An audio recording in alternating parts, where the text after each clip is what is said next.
Dear Sagittarius, rising sign Sagittarius and sun sign Sagittarius, this is the weekly forecast for the week commencing the 10th of August through to the 16th of August. Quite an interesting time you Sagittarians have had as we've been through this year. Now we're almost 3/4 of the way through. And as we come to this time, the first thing this week really that is of importance to you is a new moon. Now, new moons obviously occur once a month, as sometimes a full moon, well, normally once a month, I'll take that back, but they occur as we go through the months. And normally I don't pay too much attention to new moons because they're quite transient. They act fairly quickly.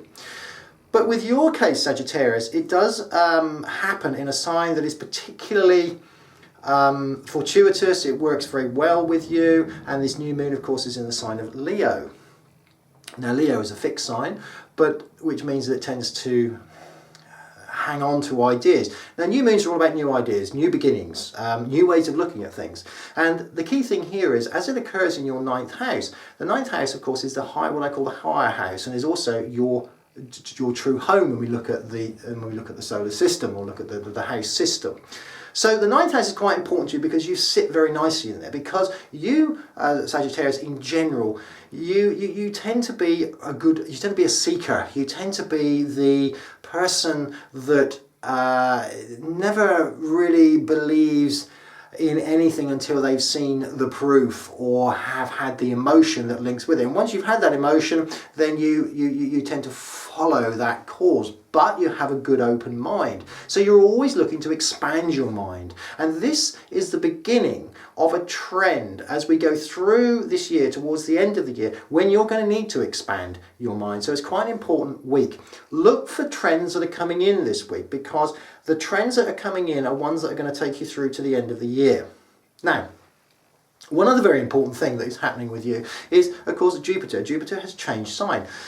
Now, whenever Jupiter changes sign, or any planet changes sign, you tend to feel the effect. There's a bit of a rumble. Now, very interestingly, we know you've had a little bit of a journey, I feel, certainly over the last month, 2 or 3 months, there's been a few chips and changes. Certainly as we've been through from the beginning of the year to this part, there would have been a few chips and changes as well. But now we come into another important area.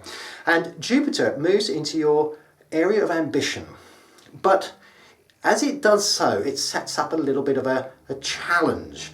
Now, there are various things going on in your chart which makes me feel with you Sagittarians that you're going through a transition of some description. You could be being pulled in 2 directions. Do I go this way or do I go that way?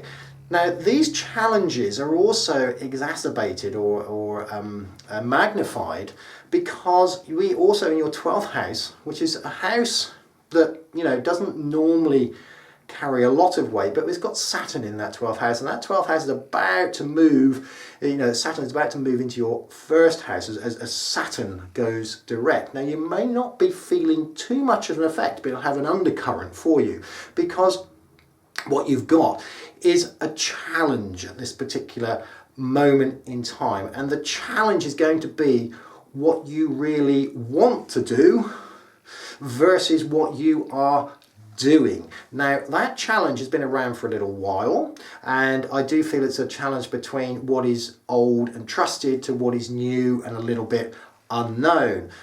As we go through this year, that challenge is going to slowly disappear. You're going to see it morph into one area. So there's going to be further changes coming up for you, important changes, Sagittarius, that makes you feel contented. But that road of contentment is never a steady one.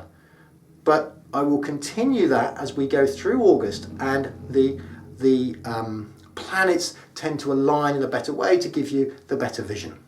Thank you so much for listening, Sagittarius, and I do look forward to speaking to you again next week. But please do remember, if you haven't subscribed to the channel, please do press the subscribe button, also the share button, to get it out to as many people as possible, if you would be so very kind. And of course, any interaction, I love to get interactive with you. Please leave on the video notes below. Thank you very much, and look forward to speaking to you again next week.